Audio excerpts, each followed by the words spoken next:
Vedare tinokuchingamidzai zvekare kune chimwe chirongwa pano paZim Facebook Secrets and Confessions. Tadzoka zvekare nemamwe mamessages. Rekidzai tibva tapinda mumamessages edu atadzoka takakubatirai.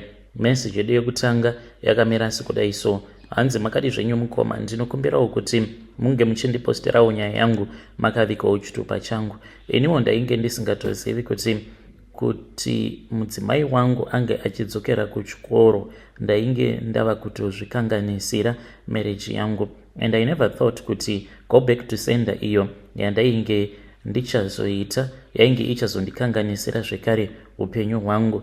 As I am sitting here, I am wondering kuti what was I supposed to do in that situation, because she showed a cruelty by betraying me after I had sacrificed a lot for her. Zita rake ndichamuti Memo, not her real name. Saka pandakasangana naye mukoma, she was just a simple village girl ainge achibvawo kugokwe. Inini ndainge ndakakurirawo muHarare. Takati tatanga kudanana paya, she told me kuti she had big dreams. Chekutanga chatakaita mukoma ndechekuti iye achishanda iniwo ndichishanda, ndokubva tachizounganidza mari. Ainge ari munhu wekuti muzvinhu zvake zvose zvaainge achiita aingogara angori parani chete achingoronga chete, ende akazotondimanikidzira kuti ndinge ndichizomubvumidza kuti aende kuSouth Africa kunoita zvekuhodha. Saka ndo basa rake iro raainge ava kuita. Neniwo ndakatofadzwa nazvo, ndikabva ndati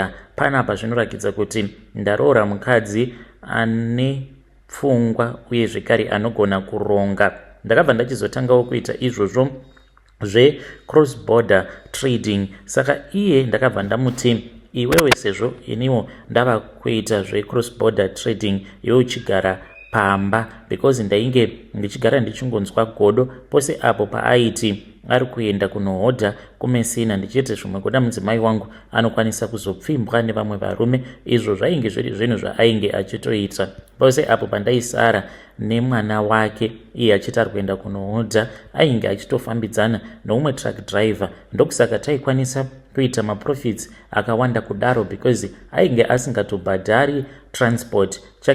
Chake chete chaaiita ndechekuti aienda kungonohodha zvinhu otobatsirwa zvekare kutowedzera zvimwe zvinhu natruck driver wake iyeye. Ndakaroora mudzimai wangu. Zvino mushure mekunge ndamubvisirawo mari, ipapo zvinhu zvakamboti sunungukei, ndipo paakazondikumbira kuti shungu dzake dzainge dzisiri dzekuti tingorarama upenyu hunenge husina direction, but ainge achida kuendawo kuTeachers College. I agreed mukoma, nekuda kwekuti panguva yacho iyoyo mari yainge iripo. I paid for her school fees, mabooks, rent and everything that she needed. Dzimwe nguva mukoma aitobvako akatonanga kumesina, nekuti ikoko kwaainge ava kudzidza achigara tainge tiine katable kedu katainge tiinako. For 3 years ndakashanda ndichishingirira making sure kuti she was comfortable, upenyu hwedu hwainge huchiendeka. Nemari yatainge tiinayo ndakasvikawo pakumutengera motikari, ndichiti sezvo iwe uchigona kudriver,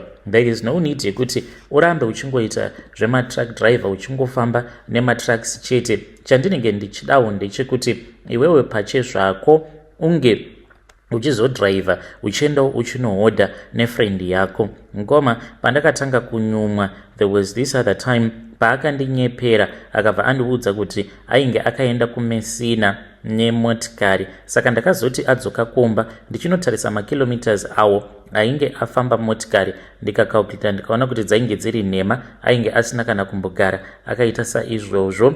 Akabva anditi ainge ariseta makilometers, ndikamuti riseta tione, ndokubva aramba, ko ainge asingatombozivi kuti unobaya dashboard yacho sei kuti unge uchiriseta makilometers. Ndakaramba ndichingoshingirirawo, but I was proud at the same time. Ndainge ndava kurwadziwa. Apa veukama vainge vakandiudza kuti zvose izvo zvandainge ndakaita, kuendesa mukadzi kuchikoro, kumutengera motikari, kumutendedza kuti ange achiita freedom yekuti anoenda ega kumesina achinonohodha ari ega, ndainge ndichazozvidemba in the future. The first signs came when she started delaying coming back home for my holidays. Aigara aine ma excuses excuses after my excuses, maassignment, maexams, magroup discussions, ndokubva achizotanga kuregedza kundifonera as she used to. Ndaiti kana ndikamubvunza hasha dzaaiita, she would snap at me like an angry dog, saying kuti I was being insecure nemari yatainge tiinayo nemari yandainge ndiinayo. How dare she say kuti she could cheat on me, achinditi kune vamwe varume ndingagodei nekuti iwewo murume wangu unokwanisa kundipa zvose izvo zvandinoda. By the time that she graduated, ndakanyatsoona kuti masamba ainge achinja. Memo uyo wandainge ndaroora, the humble loving woman, she was gone. 2 weeks mushure mekunge agraduata ndopa akabva achizondiudza kuti she was leaving me just like that. Akatongonditextera ndo zvinondirwadza. Akatexta akabva anditi I cannot be with you anymore. I have grown and I want something different in life, and you have not grown. Financially you are still at the same place. Paakandiudza mashoko iwawo ndakashaya kuti ndodii. Ndakati zvimwe kuda yainge iri prank. Ndakamufonera but she did not even care. Mushure mekunge ndamunyorera message ndikamuudza kuti koinga wani ndakaitawo masacrifices, akabva anditi you are not my type anymore. That night she packed her bags ndokubva azongondisiya. My world crumbled to the ground. She moved with another man. Ngoma ndakarwadziwa because ndakazonzwa zvichinzi ainge ari lecture from her college, and zvinhu zvekuti zvakandirwadza.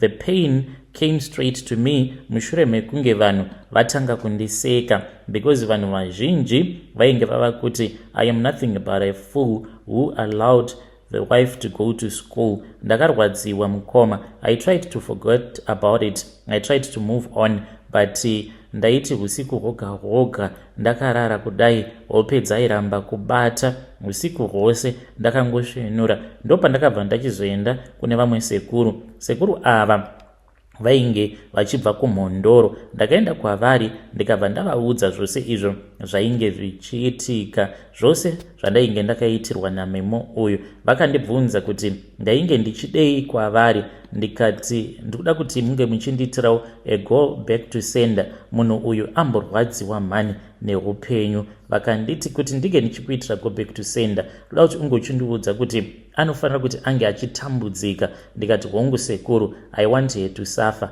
Saka ivo vakandiudza kuti go back to sender iyo vaiikwanisa, uye zvekare kurwadziwa kwose uko kwandainge ndichinzwa vainge vachida kuti kunge kuchiita double kwaari. Saka vakabva vachizondipa bute, vakandipa nebarrel, vakabva vanditi ngatimbosvutei muzukuru uchinyatsokudzamisa pfungwa. Uri kunyatsokuda kuti atambudzike here? Uri kuda kuti adzoke kwauri here? Nekuti izvozvo ndinozvigona, kana kuti uri kuda kuti ange achitambudzika? Ipapo mukoma zvekuti ange achidzoka kwandiri ndainge ndisingadi, because shamwari yake yainge yakandiudza kuti aigara achingonditamba zvake memo uyu, uye zvekare aidanana nemabus driver nematruck driver. Ndokusaka takakasika kuita mari. Ndikabva ndati pari zvino sekuru, inini handisisina basa naye, ndikuda kuti ange achitambudzika. Vakandiudza mari iyo yavainge vachida. Mushure mekunge ndavapa mari iyaiya, vakabva vachizonditi ndaifanira kuti memo uyu ndige ndichimunyengerera ndingorara naye rumwe chete, asi kana kuri kunzi zvinenge zvisingagoneki ndaifanira kuti ndige ndichitsvaka zvipfeko zvake, kana kuri kunzi panenge paine zvipfeko zvake zvaanenge akasiya. Mukomana chi ndakazodzokera kuHarare kuti ndinge ndichitanga kumufonera. Ndakaona kuti ainge akandibloka sevanhu vainge vakatukana. Zvakanditorera nguva, ndikangoti about 2 weeks. Nerimwe zuva ndakati ndakagara pakuzongonofura mawardrobe ndichingotsvaka, ndopa ndakabva ndazosangana nekamwe kasiketi kake kekudhara ako kaakakanganwa kutora paakauya naamai vake vachizopfeka hembe dzake, because vakandishainira ipapo vakanditi kana vakatsvuka mwana wangu kuti ihure, saka uchiri kudei kubva kwaari. Ndakatora sketi iyaya ndakafara, ndikabva ndavafonera sekuru vaya vekumhondoro, vakabva vanditi ndinge ndichitotanga kudhiraivha kubva kuHarare ndikaenda kumhondoro. Ndichinosvika vakabva vachizotora sketi iya, vakati taifanira kuti tinge tichizomirira kuzonosvika kunze kuchizosviba. Kunze kwakati kwasviba ndokubva tachizobuda panze, vakabva vatanga kudeketerera vachidaidza zvikwambo zvavo izvo zvavaiti zvinogara mukomo. Saka zvikwambo izvi pazvakauya mukoma, ndakanzwa mhepo ichivhuvhuta, vakabva vatanga kurovera tsvimbo yavo pasi vachiti, pindai musango vakomana munotsvaka memo uyu, pindai musango vakomana munotsvaka memo uyu. Nhamo dzose dzenyika ino dzinofanira kuti dzinge dzichizomuteverera, zvose zvakaipa zvinofanira kuti zvinge zvichizomuteverera. Mutakudzei mutoro unorema chaizvo memo uyu, uye zvekare mari yake iyo yaanoshanda, sezvo iri mari yaakashandisa iri yemurume wake achienda kuchikoro, mari iyoyo ngaisamboshanda zvachose, ngaagare achingorwara, hapana kana kuzombotora nguva mukoma. Ndipo apo pandakazonzwa zvichinzi memo ainge ava kurwara, akaenda kuchipatara akaitwa operation. Saka operation iyoyo vanhu vanoti ndiyo yakazomupengesa, but sandizvo zvakaitika. Iye achitaura pandakazomboenda kunomushanyira, ainge achiti anonzwa vanhu vanenge vachitaura munzeve dzake, uye zvekare anenge achiona zvimumvuri zvevanhu, asi vanhu vacho vasingamuoni. Ndainge ndakanzi ndaifanira kuti ndige ndichimuona memo uyu asati afa. Kunomuona kwandakaita kwainge kuri kutsimbirira mweya wake, uye zvekare nekubvumidza mweya werufu kuti unge uchizomutora, nekuti nguva yainge yakwana. Ndichingobva kunomuona memo akabva achizoshaika. Mushure mekunge ashayika mukomanashi, ndakaendawo, ndainge ndiripo parufu rwake, asi ndakati ndakatarisa coffin ndakatoona kutoti coffin rake rainge richisheka sekunge iye mukati ainge ari mupenyu. Zvose izvozvo zvakaitika ndakavaudza sekuru vaivai, vakati hazvina basa, iwewe uzongopota uchiuya kunoku. Zvino ndakazoti ndaenda kokumhondoro sezvavainge vakandiudza kuti ndaifanira kuti ndige ndichizochenurwa mushure mekunge memo uyo ashayika. Ndakazosvika kuya zvichinzi ivo vainge vasingatozivikanwe kuti vainge varipi, nekuti vaipota vachitorwa nezvinhu zvavo. Ndakamboedza kuvamirira kwemazuva akati wandei ndigerepo pamusha pavo ndichiti sekuru vachadzoka. Pandakaona kuti mwedzi wainge wava kutoda kutokwana, ndakabva ndachizobva kokumhondoro ndokubva ndadzoka kunoku kuHarare. Mukoma ndakati ndadzoka kuHarare ndakasangana nechipoko chake ndiri munzira ndichitoenda kumba. Saka pandakasangana naye mukoma, ndakamuona memo uyu ainge akamira pasaidi peroad. Ndakangotarisa ndikati uyu zvaanenge memo, ndokubva ndamisa motikari yangu. Pandakatarisa nepaview mirror ungachimuona, handina kana kumbomuona. Usiku hwacho ihwohwo ndakati ndakarara, ndo pandakatanga kunzwa achichema. Hana yangu yakatanga kurova, ndikatanga kupindwa nechando. Ndainge ndava kuita sekunge munhu avharirwa mufridge. Ndo pandakabva ndazomuona memo akapinda akauya akamira kumakumbo kwemubhedha wangu, akanditarisa akabva andibvunza iye achiti, ko wakazviitirei izvi zvawakaita? Ndakaridza mhere ndokubva ndabuda panze ndichimhanya ndichidanidzira ndichiti ndibetserei, asi hakuna kana akandinzwa. Ndikangoti zvinhu izvi zvakatora about 5 minutes zvichiitika, ndichingomhanya muyadhi ndichiti vanhu weye ndibetserei, memo ari kuda kundirova. Ipapo ainge akabata shamu, asi chakandinetsa mukoma ndechekuti mushure mekunge memo uyu adzotanga kundirova ndichiridza mhere, ndakazomunzwa neimwe hanzvadzi yangu iyo yandiri kugara nayo pari zvino. Ikabva yati, komukoma, chiko chiri kuitika kwamuri? Ndakapepuka ndikabva ndaona kuti ndainge ndichiri mumachira ndakarara. Ndikati, ko chii chaitika? Akabva anditi, matova nenguva muchingoridza mhere muchiratidza kuti kuhope kwenyu manga muchishungurudzwa naamai guru. Ndikati, ko handina kumbobuda panze here? Akanditi kwete, ndangonzwa muchiskrima, ndikauya munomu ndikaona makabatwa nemadzikirira. Ndazama kukumutsai asi manga musiri kukwanisa kumuka. Since that night memo uyu ndinongogara ndichimuona. Hakuna kana anozviziva kuti ndiri kuona chipoko che-late wife yangu.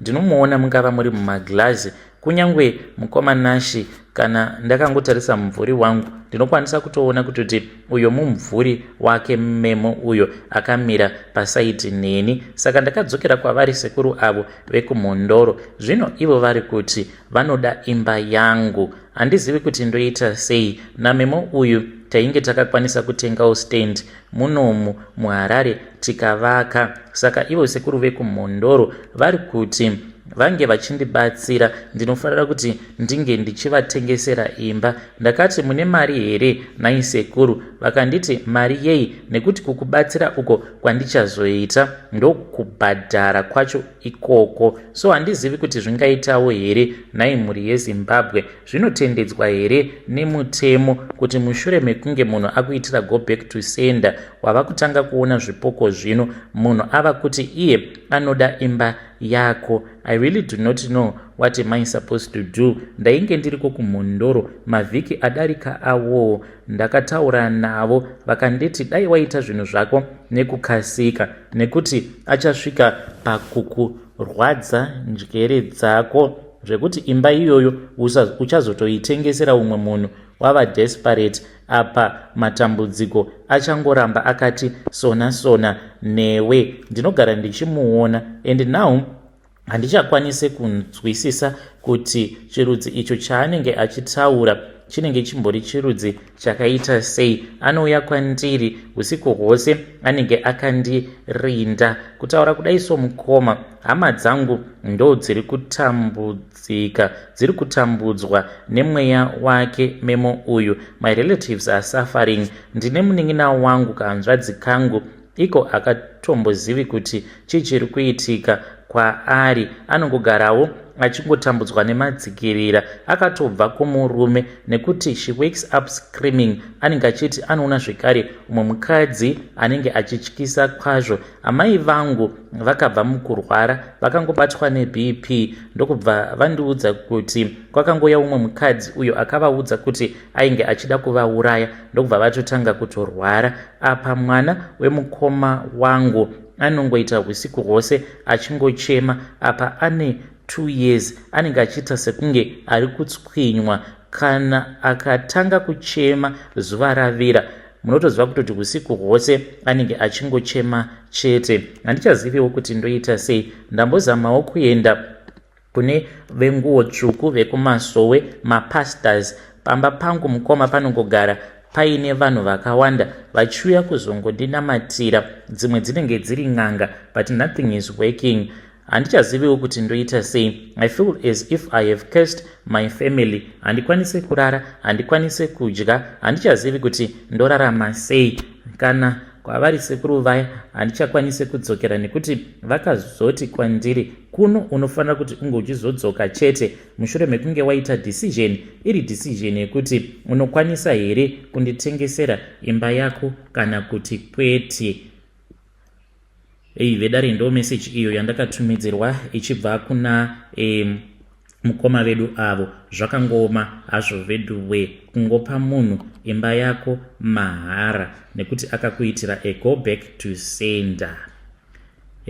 Zvakangoma hazvo veduwe. Pane imwe message iyo yandakatumidzirwa ichibva kuna mukoma vedu. Strange things indeed they do happen in this world. Hanzi makadi zvenyu mukoma, ndangoregistawo WhatsApp kuti ndikwanise kutaura nemi. Ndiri murume uye zvekare ndiri makore 58 years ekuberekwa. I am a businessman. Nditori nebusiness rakakura uye zvekare nditori nerestaurant. It is under franchise.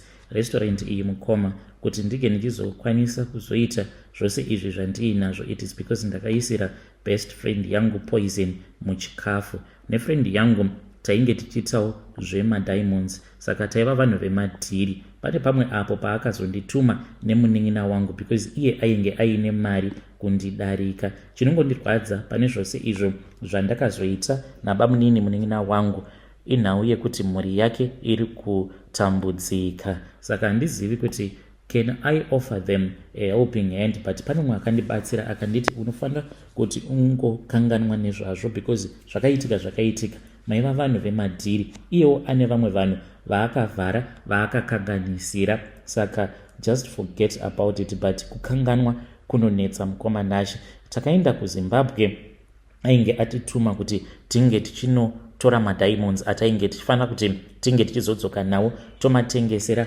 umwe murume who was a German, a white man. Saka madiamonds awa vaibva vachizomatora vobva vamazanganisa nemadiamonds aibva kumaini kwavo so that they can make huge profits. Takaita saizvozvo nemunin'ina wangu takatora madiamonds, chakazokonzeresa kuti tinge tichizofunga tinge tichizopindwa nemweya iwoyo wekuda kuuraya murume uyu. Yainge iri nhau yekuti just after Christmas pass takabva tamiswa nemamwe mapurisa takananga kuHarare. Mapurisa awa akatisecha, vainge vaine kakunyumwa but havana kukwanisa kuona kuti madiamonds tainge titori nawo. Motikari yedu yatainge tichidriver mumafenders muya tainge takanoigadzirisa kumapanel beater such that taikwanisa kupfekera madiamonds imomo so that tisazobatwa pamaroad blocks. But pakati pavo paita sekunge painge paine umwe ainge aine mushonga because ainyumwa,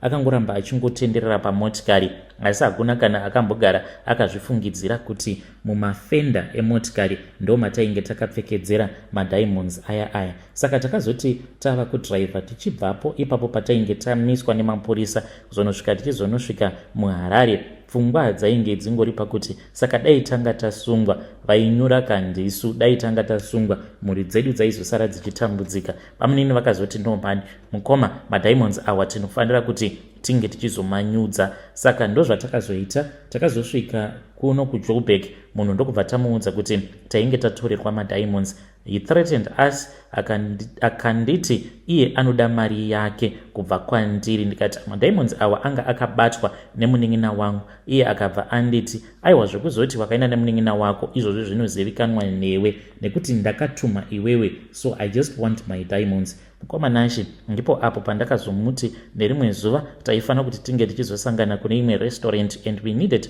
to sort this out. Sevanhu vainge vachiwirirana, vainge vakambosangana nemasetbacks mumabusinesses edu. Takaenda kuya mukoma, then takati tichinwa tea, ndipo paakasimuka achienda kutoilet. Ndainge ndiine mushonga wemakonzo wandainge ndiinawo, ndikangoudira mutii yake. Mukoma ndo mafiro acho iwawo akaita. Ndinongoda kungoreurura kuti izvi ndo zvandakaita mukoma. Everyone just thought kuti zvimwe kuda he was poisoned by one of his girlfriend. Hey, vedare ndo message iyo yandakatumidzirwa ichibva kuna mukoma vedu avo. Zvakangoma hazvo veduwe, hanzi taiva vanhu vemadhiri ende iye akanyudzawo vanhu vakawanda, asi chinondirwadza ndechekuti mhuri yake iri kutambudzika. Strange things indeed they do happen in this world. Rekedzaiti vataenda panyedu inotevera. Nyedu inotevera yakamera sikudai so. Hanzi makadi zvenyu mukoma, ndinokumbirawo kuti munge muchindiposterawo nyaya yangu makavika chitupa changu. Ininiwo ndinoda kureururawo kuti ndiri mudzimai uye zvekare ndine makore 40 years ekuberekwa. Kutaura kudai so mukoma, ndapinda mumamarriages akawanda emuno mumujoni, so handichaziviwo kuti ndingazvifambisa sei because I want to bring back lava charm. Ndine umwe muNigerian uyo wandakataura naye, saka akati iye anokwanisa kundibatsira. Mari yaari kuda haisimbori mari yakawanda. Iye akati anoda 1000 rands. Saka ndoita sei, ndobhadhara here baba vemwana, my first husband, ange achizodzoka kwandiri. I cannot do this anymore. Ndakura zvemujolo handichazvikwanisi ende varume vemuno mujoni havaroore. Saka ndava kutanga kufunga izvo zvakanyorwa mubhaibheri kuti murume wako wekutanga ndiye murume wako. Saka handiziviwo kuti kana ndikaita saizvozvo ndinganzi ndinenge ndakanganisa here. Iye agara zvake, ane mhuri yake iyo yaainayo, atova nevana vaviri nemukadzi wake uyo waakazoroora mushure mekunge tarambana. Ipapowo mukoma Nashi patakazorambana yainge iri mhosva yaamai vangu, ndivo vaindipfuurira vasingade kuti ndige ndichiteerera murume. Vaiti paya kana kuri kunzi ndikanetsana nemurume, kana ndikavafonera ndikavaudza zvose izvo zvandinenge ndaudzwa nemurume achindituka, vaibva vanditi rongedza zvinhu zvako unge uchidzoka kumba nekuti anokujairira chaizvo. Ndaibva ndazvorongedza ndobva ndazodzokera kumba. Iye ndiye aizonditevera. Nekufamba kwenguva mukoma Nashi akazongoitawo give up ndokubva achizosiyana neniwo ndikabva ndasiyana naye nekuti ainge asingashandi mazuva acho iwawo.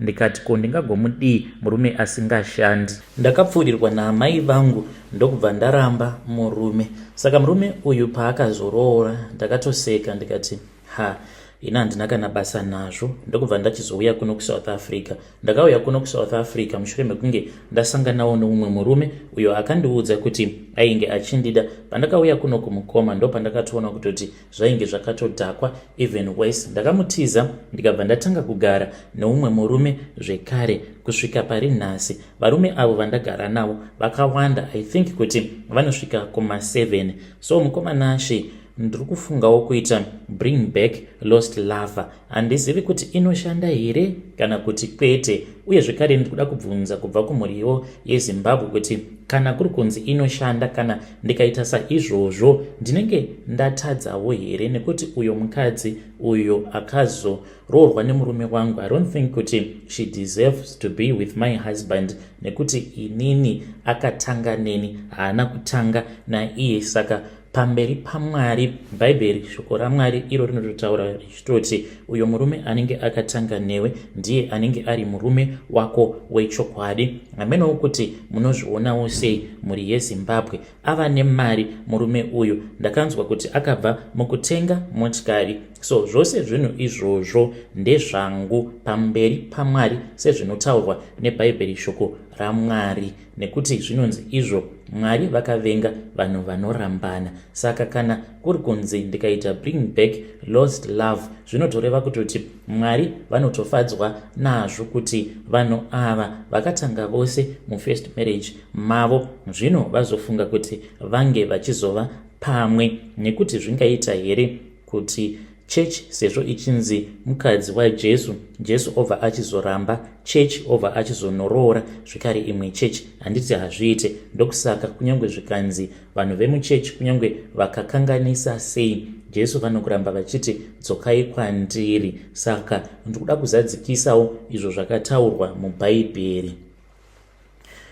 Hei vedare, ndo message iyo yandakatumidzirwa ichibva kuna vahanzvadzi vedu. Zvakangooma hazvo vedu we, asi vahanzvadzi chingotaurai chokwadi henyu kuti mangofunga kuti munge muchishandisira ex-husband yenyu mushonga. Izvo zvekuzoti Bhaibheri rinoti zvakati, I think ipapo munenge mava kutonyepa zvenyu. Rekedzai tibva taenda panyedu inotevera. Nyedu inotevera yakamira sekudai so. Hanzi makadi zvenyu mukoma, ndinokumbirawo kuti munge muchindiposterawo nyaya yangu makaviga chitupa changu. Ndauyawo pano ndiine confession yangu iyo yandiinayo. Ndinoda kureururawo kuti ininiwo I am a 21-year-old slay queen. Basa rangu randinoita nderekuti ndinenge ndichingoita mahook ups nembinga, uye zvekare ndinoshandisawo madating sites nepa Facebook. Kunyange profile picture rangu rinotongokuudza kuti ndiri munhu wemahook up. Chinondirwadza mukoma ndechekuti inini baba vangu is a pastor,